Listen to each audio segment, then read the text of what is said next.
An important consideration when using event-driven architectures is to recognize that events are an eventually consistent solution. CockroachDB's CDC works hard to try to minimize the latency between when you first record your database changes and when they're published to your sink or queue, but that latency will never be zero. There's always going to be a short period of time where your database will have one view of the world and everything downstream will have a slightly different view.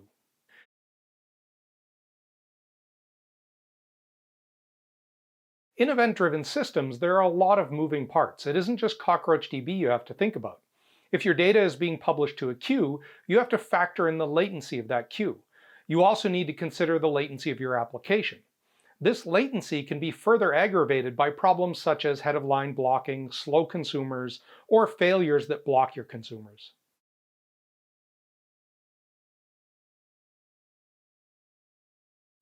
Exactly how you deal with this latency can fall into two broad categories. You can push all of the necessary data in your events and consume it downstream, or you can use the events as triggers to read the data from the original source. The decision comes down to whether you are interested in the state as it existed at the time of the event, or the state as it exists right now. Whichever option you choose, there is an element of eventual consistency built in.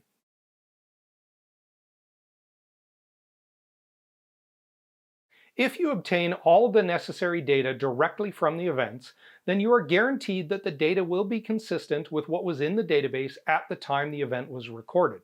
Remember, the event is recorded in the same transaction as the original data.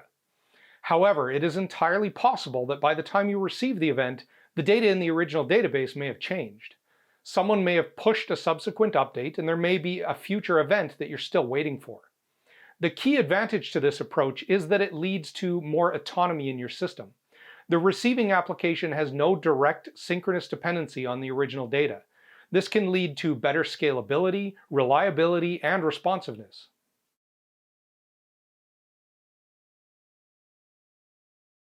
On the other hand, if you use the event as a trigger to read from the original source, then you will be guaranteed that the data will be consistent with what is in the database at the time that you trigger the read.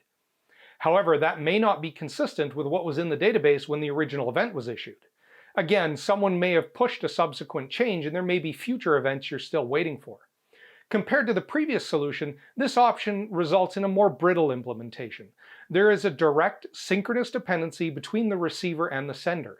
This means that both need to be available. Overall, this reduces autonomy and can result in a less robust system.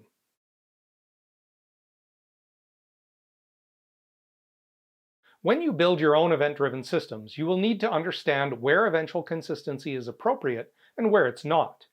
If you are reaching for an immediate low-latency update, then you should consider leveraging CockroachDB transactions rather than CDC.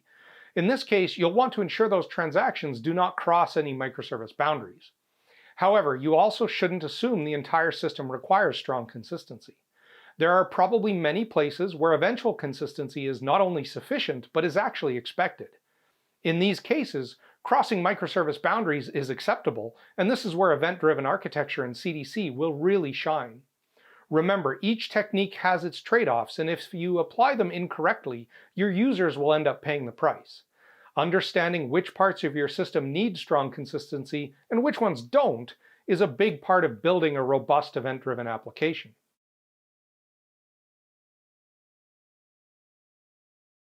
Let's look at an example. In a bank, some parts of the system require strong consistency, while other parts can be designed around eventual consistency.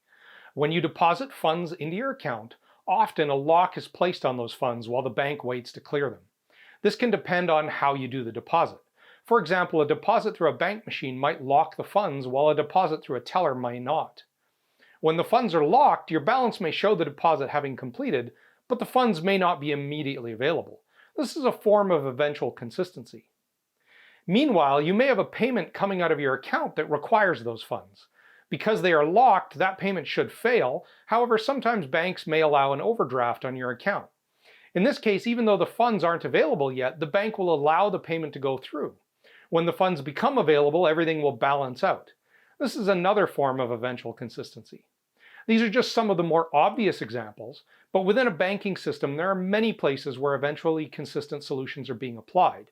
The key is that the bank understands that these things take time, and they have designed their system with that in mind.